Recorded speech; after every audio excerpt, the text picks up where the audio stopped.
Incubo per i tifosi del Venezia Football Club. Al rientro dalla trasferta a Torino, un gruppo di teppisti incappucciati armati di bastone li ha aggrediti fuori dallo stadio. 16° giorno consecutivo di contributo d'accesso a Venezia, ma non tutti sono d'accordo. Sfruttando le possibilità date dal regolamento comunale, Marco Rosa Salva produce esenzioni senza sosta. Fissato lunedì in prefettura a Venezia il vertice per decidere le modalità con cui sarà resa inoffensiva la bomba della seconda guerra mondiale trovata a lungo via della chimica a Porto Marghera. 240.000 lavoratori in meno tra 10 anni. Lo studio della CGIA racconta previsioni allarmanti soprattutto per le piccole e medie imprese. Nemmeno la manodopera straniera riuscirà a compensare il vuoto. Proseguirà il Consiglio di Stato la battaglia dell'Associazione Amici del Parco San Giuliano contro il progetto di un hub per bus e barconi Gran Turismo. Vogliono trasformarlo in un altro tronchetto, dicono. I ponti di primavera stanno portando tantissimi ospiti in laguna. Il 2024 rimane un anno irripetibile. Prossima settimana inaugurazione della Biennale col tutto esaurito. Pupi Avati torna in Veneto dopo Il Signor Diavolo e sceglie il litorale per le riprese del nuovo film. Contro gli altri Massimo Ghini e Isabella Ferrari. Buonasera, bentrovati, eccoci in diretta con l'edizione di Venezia dei nostri telegiornali e dunque partiamo dalla nottata da incubo che hanno vissuto i tifosi del Venezia al rientro dalla trasferta di Torino. Un gruppo di facinorosi li ha aggrediti fuori dallo stadio. Ecco una testimonianza e il racconto attimo per attimo di quanto accaduto. Con il volto incappucciato, fumogeni e bastoni volevano impedire con la violenza a un minivan con a bordo un piccolo gruppo di tifosi del Venezia di lasciare lo stadio per tornare a casa dopo la partita Torino-Venezia, nonostante il pulmino fosse scortato dalla polizia. Hanno dunque colpito l'automezzo mandando in frantumi i vetri con un ragazzo di 12 anni seduto davanti che ha quindi rischiato seriamente di venire investito da quelle schegge di vetro impazzite e di ferirsi. È il racconto di un'altra notte da incubo e di follia per i tifosi arancione-verdi del Venezia Football Club dopo l'episodio, i primi di febbraio, dell'assalto al treno da parte dei tifosi dell'Udinese e del Salisburgo, cosiddetti tifosi che si diedero appuntamento per fermare il treno con a bordo i sostenitori lagunari. Questa volta invece a Torino c'era anche una rappresentanza del club Alta Marea con il presidente Franco Vianello Moro, testimone diretto che racconta. Un episodio molto più triste e molto più angosciante da un certo punto di vista, che è quello di un tentativo di assalto da parte di alcuni facinorosi ultras granata che hanno tentato di impedire il proseguo della corsa mettendosi in mezzo alla strada. Uno dei pulmini che era nel nostro corteo è stato in qualche maniera danneggiato. Noi abbiamo sentito dall'interno del pullman nettamente uno scoppio di un pettardone, di una bomba a carta, di qualcosa di molto rumoroso. Fumogeni e bombe carta contro il minivan. Gli occupanti, dopo un pernotto di fortuna e ancora sotto shock, sono potuti tornare a casa solo in mattinata, in treno ancora visibilmente scossi. Uno dei vetri del pulmino ha subito un danno. L'abbiamo visto, l'abbiamo saputo successivamente quando a un certo momento la scorta della polizia ci ha fatto rallentare un attimo e ci ha fatto capire che era successo qualcosa di serio a uno di questi pulmini, per fortuna senza particolari conseguenze. Voltiamo pagina, 16° giorno consecutivo di contributo d'accesso a Venezia, ma non tutti sono d'accordo. Sfruttando le possibilità che vengono offerte dal regolamento comunale, Marco Rosa Salva produce senza sosta esenzioni dal pagamento del ticket. I codici sono generabili da qualunque residente veneziano. Ecco, l'unica differenza è che io, diciamo, ci metto la faccia, ma per la verità nessuno sa quanti di questi codici vengono generati, da chi, a chi vengono dati, eccetera. Marco Rosa Salva non è solo un residente a Venezia contrario al contributo d'accesso, è tra quei residenti che hanno deciso di esprimere il proprio dissenso in maniera attiva, sfruttando una possibilità offerta dallo stesso regolamento deciso dal Comune. Tra le varie esenzioni al ticket c'è infatti anche quella a favore di chi si reca in visita ad un residente in città. Il residente, secondo le modalità operative stabilite, deve mettere una sorta di invito, un codice amico. È a questo punto che Marco Rosasalva ha deciso di diventare un generatore di codici di esenzione. Quest'anno sono arrivato a 1180 codici di esenzione, ma ognuno di questi vale per 10 e ognuno di questi vale per tutti i giorni dell'esenzione. Quindi siamo a una cosa come 550.000 voucher generabili. Dopodiché almeno 150.000 voucher effettivamente utilizzati. Quindi teoricamente quanta gente? 150.000 persone? Teoricamente 150.000 persone invitate da me. Con un costo del biglietto che varia dai 5 ai 10 euro, gli introiti del contributo d'accesso, comprese le prenotazioni, avrebbero già abbondantemente superato il 1.000.000 di euro. Chi lo critica lo fa sulla base di due considerazioni. La prima, concettuale, è che non è giusto far pagare l'ingresso in un luogo pubblico, anzi un'intera città, trasformandola di fatto in un museo o in un parco a tema. La seconda, più pratica, è che se il provvedimento era nato per limitare i turisti, numeri alla mano ha fallito. È vero che l'anno scorso il comune ha mandato un avvocato per una denuncia penale per un reato di truffa contro ignoti, ma non è sicuramente il caso mio. Non è arrivato niente, comunque nessuna... No, assolutamente. E intanto è stato fissato lunedì in prefettura a Venezia il vertice per decidere le modalità con cui sarà resa inoffensiva la bomba della Seconda Guerra Mondiale trovata lungo via della Chimica a Porto Marghera. Si decideranno in prefettura le modalità con cui si procederà a rimuovere e a rendere inoffensiva l'ultima bomba ritrovata a Porto Marghera. A 80 anni di distanza, le ferite della Seconda Guerra Mondiale continuano ad affiorare. Nel 2020 i ritrovamenti erano stati addirittura 2, prima in via Torino, provocando un'evacuazione di qualche migliaio di persone, poi in via Galileo Ferraris. Nella zona non abita nessuno, ci sono solo via della Chimica e la prefettura farà lunedì le verifiche su come muoversi, sicuramente con i vigili del fuoco, con la protezione civile verificheranno il percorso da intraprendere per poter disinnescare verificare la situazione di questa bomba. L'ordigno inesploso è stato trovato durante dei lavori di marginamento lungo via della Chimica. Dopo l'allarme il cantiere è stato sequestrato, creando una zona di interdizione del raggio di mezzo chilometro attorno alla bomba del peso complessivo di oltre 200 kg. Anche in questo caso si tratta di un residuato bellico che arriva dai bombardamenti americani della Seconda Guerra Mondiale, quando Porto Marghera rappresentava un obiettivo sensibile sia dal punto di vista logistico che produttivo. La cronaca adesso, tragico incidente a Concordia Sagittaria ieri sera intorno alle 20:30, un uomo in scooter, Arthur Cela, 50 anni, di origini albanesi, ha perso la vita in via Claudia dopo aver urtato una Fiat 500 che sbucava da una strada laterale. La vittima viveva appena a mezzo chilometro di distanza dal luogo in cui ha perso la vita. Dopo l'impatto con l'auto è finito contro gli archi in ferro che delimitano il marciapiede dalla strada a protezione dei pedoni. La prima ipotesi è che lo scooterista sia deceduto per le gravi ferite riportate nell'impatto contro gli archi in ferro. La moto è finita dritta a distanza di una ventina di metri. Le due persone a bordo della 500 invece sono state soccorse in stato di shock, 2 giovani sempre del posto. E c'è stato l'ennesimo incidente lungo la A4 la scorsa notte nel tratto tra Latisana e Portogruaro per cause ancora da chiarire. La vettura guidata da un ventenne ha tamponato un camion, erano circa le 2 del mattino. Immediato l'intervento dei soccorsi che hanno trasportato il ragazzo alla guida all'ospedale di Latisana per accertamenti. Non sarebbe in pericolo di vita, mentre il camionista è uscito dallo scontro illeso. Ora andiamo al focus di questo sabato della CGA di Mestre, gli artigiani di Mestre, le imprese come sempre al centro. Il dato è quello di 240.000 lavoratori in meno tra 10 anni. Sono gli effetti dell'inverno demografico che di conseguenza hanno anche un aumento degli over 65, previsioni allarmanti soprattutto per piccole e medie imprese. Sempre meno bambini, sempre meno giovani, sempre più anziani, una popolazione che invecchia e che piano piano va verso l'età pensionabile uscendo progressivamente dal mercato del lavoro.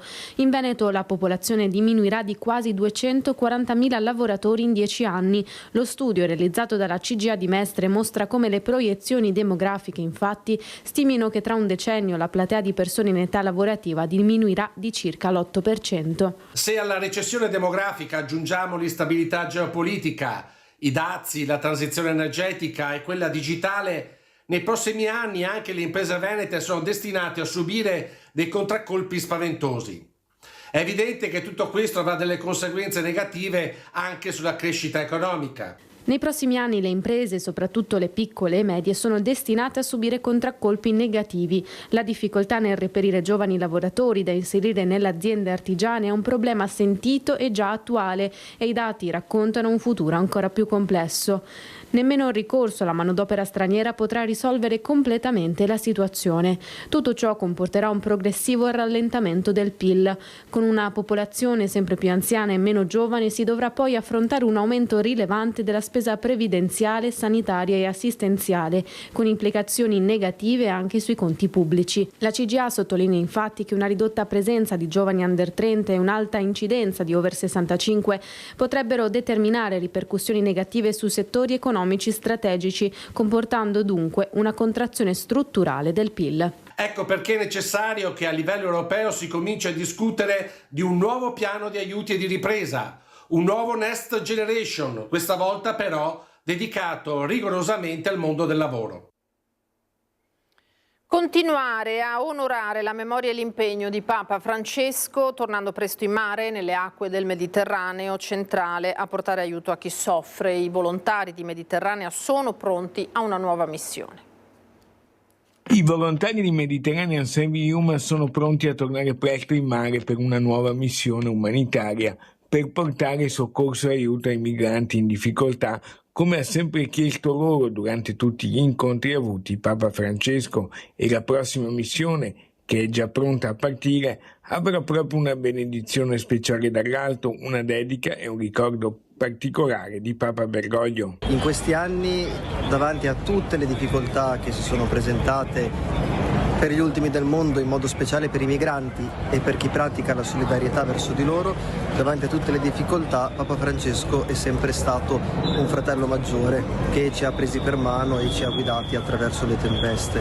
Quindi quello che lui è stato rimarrà nella storia, rimarrà nei nostri cuori, ed è fondamentale che non solo la Chiesa ma anche il mondo intero sappia raccogliere e proseguire il suo insegnamento, che appunto non è un insegnamento fatto solamente a parole, ma è un insegnamento fatto anche con i suoi gesti concreti. Lui ha dato carne a quella ecologia integrale, a quella fraternità universale che predicava, e quindi è veramente fondamentale che tutti quanti si sentano chiamati a essere prosecutori di questa eredità. L'onda emotiva popolare dopo i funerali è ancora molto forte e porterà presto azioni concrete. Applausi abbiano sottolineato ogni singolo passaggio che ricordava l'impegno di Papa Francesco a favore degli ultimi, degli emarginati, o come li chiamava lui, degli scartati della terra.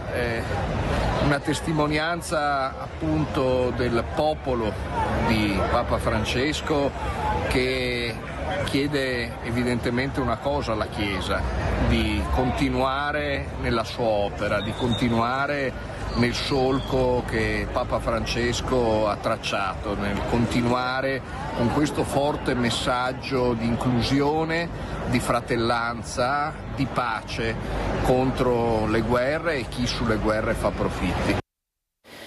Voltiamo pagina, proseguirà il Consiglio di Stato la battaglia dell'Associazione Amici del Parco San Giuliano contro il progetto di un hub per bus e barconi Gran Turismo. Denunciano infatti la volontà, dal loro punto di vista, di trasformarlo in un altro tronchetto. Noi andiamo al Consiglio di Stato ed è deciso questo. costi quel che costi, ma questa cosa il Comune non gliela facciamo passare, assolutamente. Chiediamo la mobilitazione generale della gente. Il dado è tratto. L'opposizione alla zona logistica e produttiva progettata dal Comune di Venezia lungo il canale di San Giuliano andrà avanti fino alla fine, perché l'associazione Amici del Parco non ha cambiato idea sul fatto che il progetto trasformerà questa porzione di sito UNESCO in un nuovo tronchetto. Non ha cambiato idea neanche dopo il respingimento del ricorso al TAR presentato assieme al WWF, che è senz'altro una battaglia persa, ma non ha chiuso il fronte.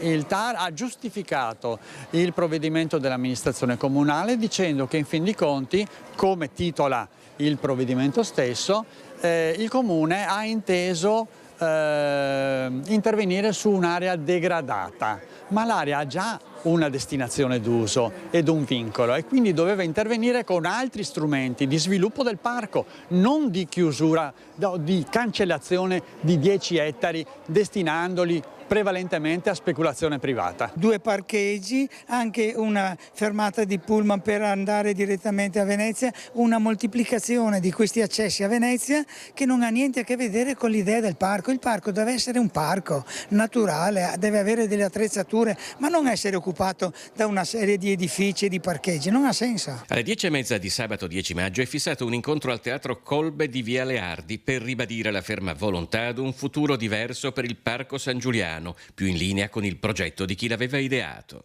Quel provvedimento dell'amministrazione comunale non tiene conto dei vincoli di quell'area.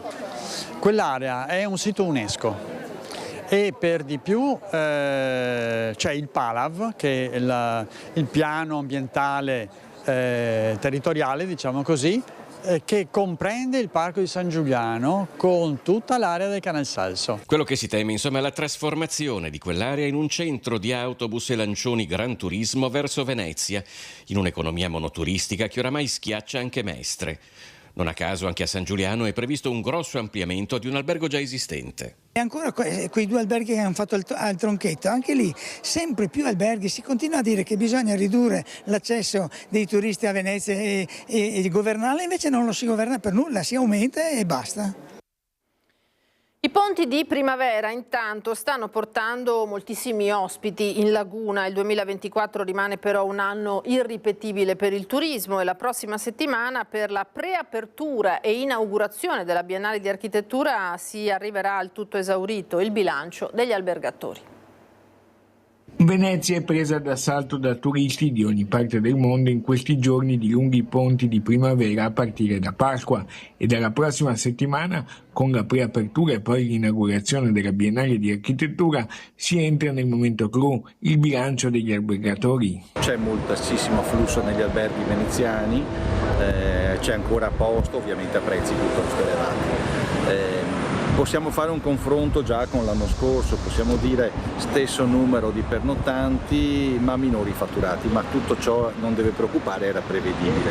Il 2024 è stato un anno irripetibile dal punto di vista economico, tantissimi ospiti, prezzi piuttosto elevati e non possiamo pretendere che il 2025 segua gli stessi risultati del 2024. Possiamo già dire che c'è una tendenza a una diminuzione del fatturato nelle imprese tra il 5 e il 7%. Ora tocca alla Biennale di Architettura. Di fronte a noi il periodo della Biennale, con il suo consueto tutto esaurito, inizia poi la grande stagione veneziana con una pausa nei mesi di luglio e agosto, ma perché poi si conclude verso novembre con la chiusura della Biennale. Secondo il direttore dell'AVA Claudio Scarpa, però, il contributo d'accesso non basta a frenare l'invasione turistica traboccante del turismo non pernottante in laguna. Serviranno anche altri rimedi molto più incisivi. Il contributo d'accesso sicuramente sta compiendo un notevole passo in avanti, però purtroppo bisognerà adottare altri provvedimenti.